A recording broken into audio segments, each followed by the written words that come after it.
What's going on, everybody? This is ODC, that's me, and I'm back with another action figure review. This is my review of the Marvel Legends Infinite Series Odin Wave slash King Thor Wave. This is your modern, or I guess I shouldn't say modern, your Heroic Age slash Dark Avengers Hawkeye.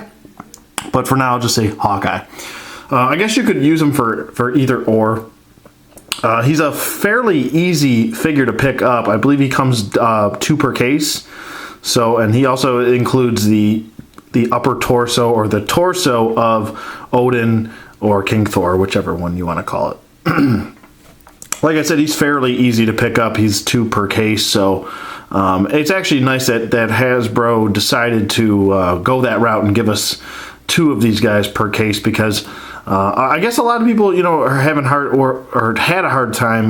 There was only one release of a classic looking Hawkeye before this. There was the modern Hawkeye in the Return of Marvel Legends wave, I believe, which I also have, but we'll get to that in a minute.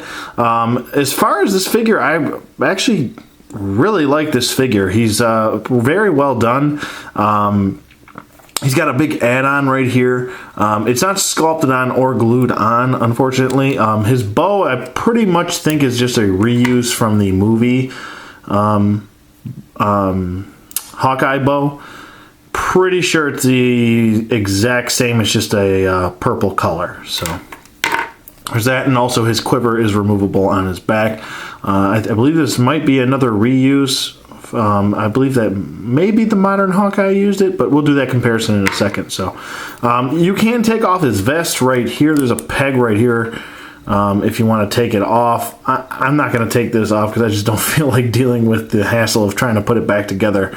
But you can remove it, and it's fine. It comes off like that. There's no extra paint or sculpting underneath. It's just pretty much painted.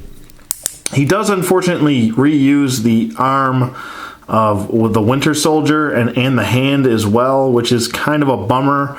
I was hoping for a new sculpt with this arm instead of just a reuse. I don't know. It's kind of a letdown, to be honest with you. I like it when you can buy a figure and really call it its own. And unfortunately with this arm, you can't really call it its own. It still has pieces of a reuse, and obviously I know that they reused the Bucky Cat body mold for this figure, but it would have been nice if they gave him his own touch instead of feeling like it's just kind of a kit bash from another figure. Obviously it's not the exact kit bash. It looks like they just reused the arm from the bicep down, but still it would have been nice if they did that and gave him his own new sculpted arm. It just would have put this figure over the top for me. Not to say that there's anything really wrong with this figure. He's pretty much accurate to what he's supposed to look like, except for maybe the arm probably isn't the most accurate. Don't really have too much problems with a little QC problem right here, and the arm right there. As you can see, it's kind of like where I believe the mold might have been detached from the arm might have been detached from the mold itself, so not too big of a deal right there. As far as the paint, little inconsistencies right here. There's some missing paint in between the muscles right there on his arm. On the inside of his arm, not a big deal there. I guess there's a little bit of a missing dot right there.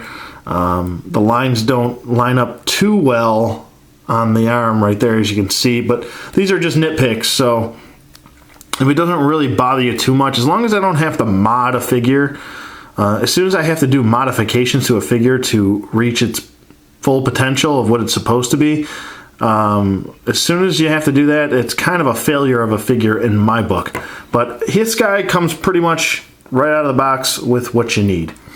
He comes with his bow, he comes with his quiver, and he looks the part for the most part. As far as articulation goes, his head does move side to side, up and down. He does got some jive turkeys up in here, couple. He does have the head tilt, so you can go that route too. His arms go up about that far. They go down. They can do a full 360 rotation. He does have a bicep swivel, double jointed elbows.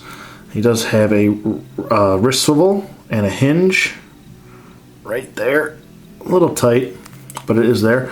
He does have an ab crunch, but the vest kind of prohibits him from really using that ab crunch pretty well.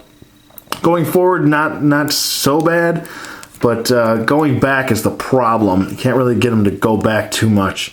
Kind of have to position him inside the vest, and then the vest kind of hikes up, so it looks a little weird when you're trying to position him in this vest piece. So I don't know, but it's still there and it still works, I guess. He does have a waist swivel.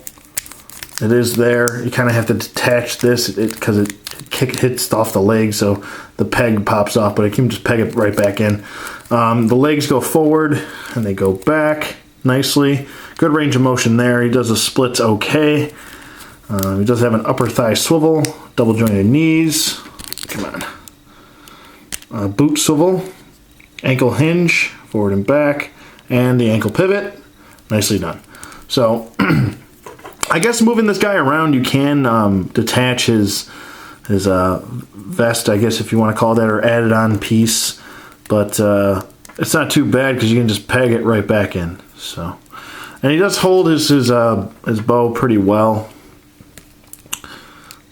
Not a problem in this hand at all.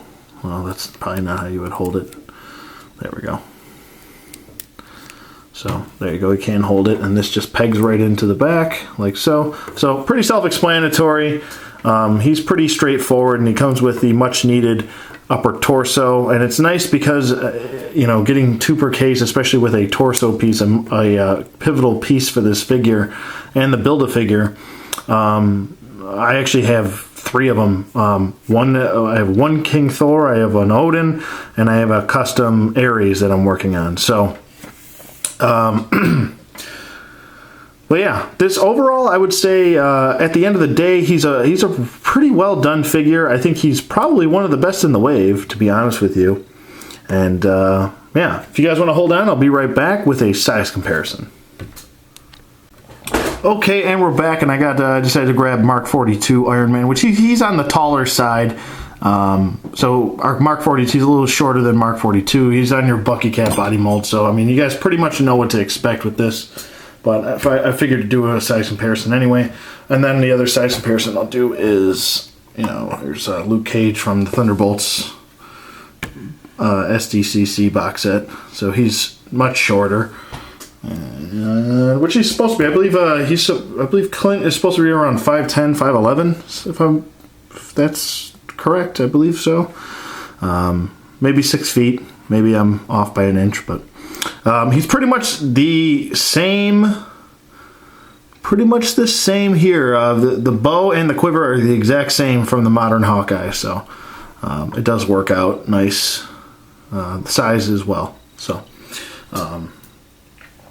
there you go. There's the size comparisons. Like I said, he's a really nice touch, and like I said, he's going for cheap because he's so common. I picked up around 3 of them. One from my traditional, because I don't want to take my original Toy Biz Hawkeye out of packaging and keeping him in package, but I wanted to have one for my Dark Avengers, one for my regular Avengers setup, and then one for my West Coast Avengers. So I picked up 3. I did, but they're pretty cheap. They don't go for much loose, so I think I picked up one for around $12 shipped. So you can find them. They're pretty common. Definitely 2 thumbs up. Let me put him down. There's the other thumb. 2 thumbs up for this figure. Let me know what you guys think in the comments below. Thank you for watching as always, and I'll see you guys on the flip side.